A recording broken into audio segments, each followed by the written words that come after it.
Please like and subscribe to our channel and click the bell icon to get new video updates.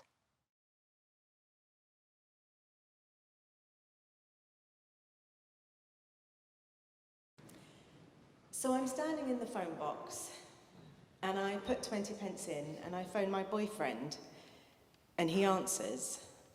So I put a pound coin in, and just as we're about to speak, I suddenly feel the door behind me open. A hand appears out of nowhere and I watch it press down the switch hook of the phone. I hear the pound coin drop to the bottom and I watch this hand remove the coin.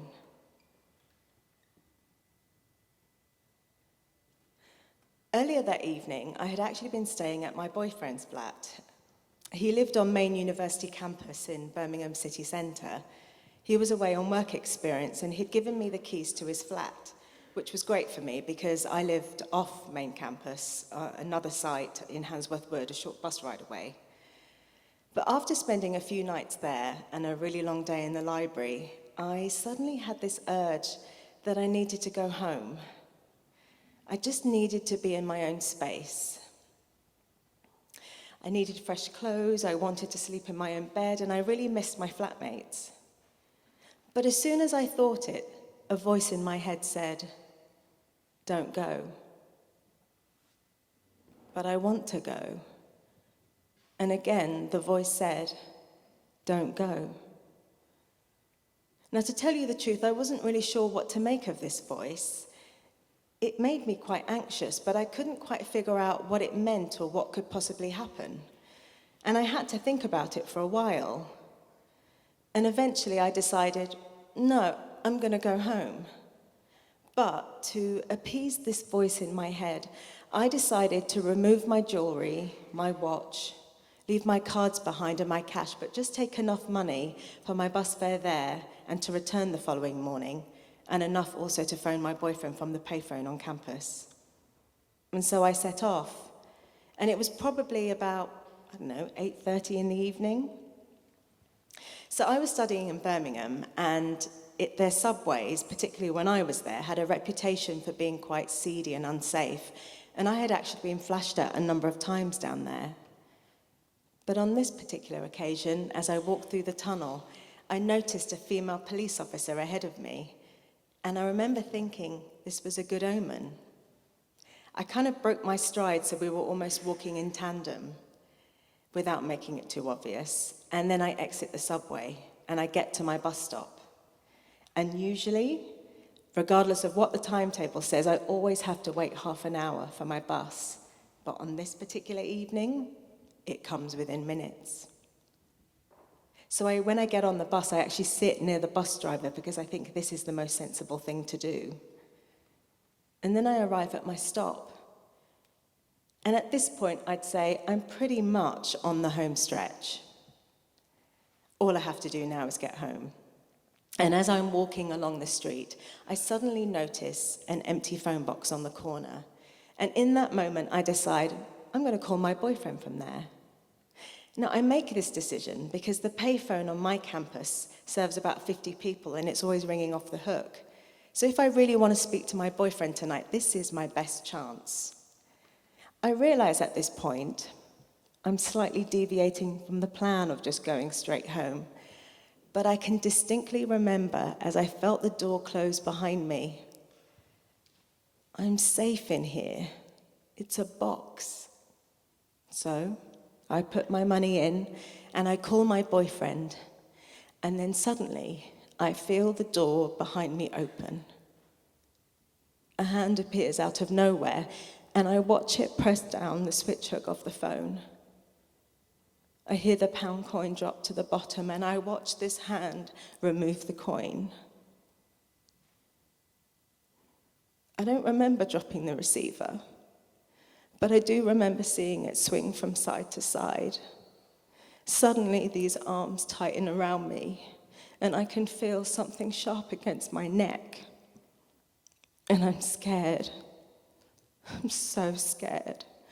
My mouth is dry, and I can hardly breathe, and my heart is beating so fast, I can feel it pulsing in the back of my throat, like at any moment it could just rip through. And I'm fighting so hard to stop my knees from buckling. And I keep saying to myself over and over again, is this happening? This isn't happening. Is this really happening? To me? I think I'm told not to move or make a sound, but I can't be sure.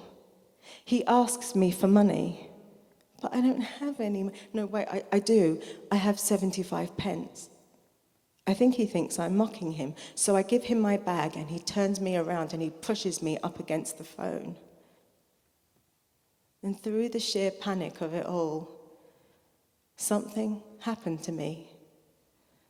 I was suddenly overcome by this strange sense of calm, presence, and lucidity.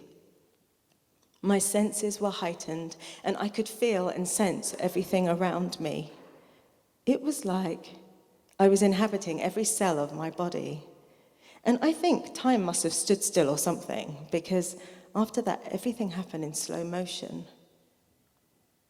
The voice in my head asks me, so, how does this end?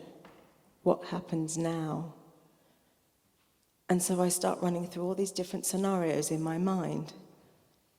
Or maybe I'm stabbed and I die. Or maybe I'm raped, stabbed, and then I die. Or maybe I'm stabbed, but I go into intensive care, but then I slip into a coma, and then I die. And the voice says, well, whatever way you look at this, you really have nothing to lose. But if you do survive, the police will want a description. You need to get a description. So I slowly raise my hands, and I turn around to face him. And I tell him to check my pockets for money just in case he doesn't believe me.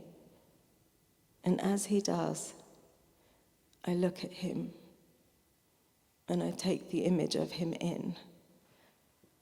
The color of his hair, his eyes, his clothing, his height, and the Stanley knife in his hand. He looks up and he notices the tracking movements of my eyes, and he quickly turns me around and he forces me up against the phone. His hands start to move over my breasts. And the voice says, don't move. Don't even flinch. Let him touch you. Let him think he has you. And so I do. Let him touch me. And for a brief moment, I can almost sense a slight release of tension in his arm. And all the while, I kept thinking to myself, how did I get into the phone box? Which way did the door open? What side of the door was the handle on? Which hand did I use? Meanwhile, his hands are traveling downwards towards my groin. And in that moment, I decide, I'd rather die. I grab his arms and I use my weight to push him backwards into the door. And using my elbows, I swing to the right so that as I swing to the left, I use his weight to leverage the door open. And the door opens, and so I run. And I'm screaming, I think. But then I stop running because I realize very quickly he's not chasing me. He's run away. I don't know what it was in that moment, if it was just the effects of the adrenaline. But all I wanted to do was find him so that I could stab him and kill him.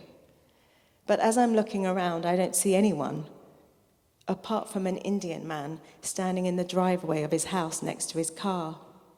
He shouts to me, "Are you okay?" Of course I'm not okay, I've just been mugged. Which way did he go? I start running down a dark road, and the man chases me and brings me back, telling me it's not a good idea. He walks me to the phone box, where I pick up my bag and I replace the handset. And the phone rings. And so, for some bizarre reason, I answer it. It's my boyfriend. He tells me he's been trying to call me for the last 2 minutes. What? Are you sure? I hang up, and then the Indian man offers to drive me home.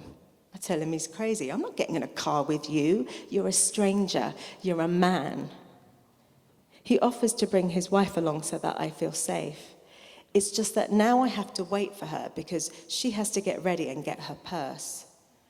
So as I stand outside the door, waiting for her, every single member of the family appears at the door, wanting to know what happened, wanting to come along for the ride. Eventually, everyone is seated in the car. Everyone except for me.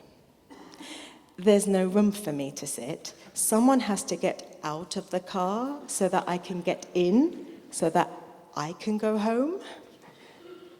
Eventually, it's agreed that the grandfather will stay behind. The drive is excruciatingly slow owing to the weight of the car, and so claustrophobic.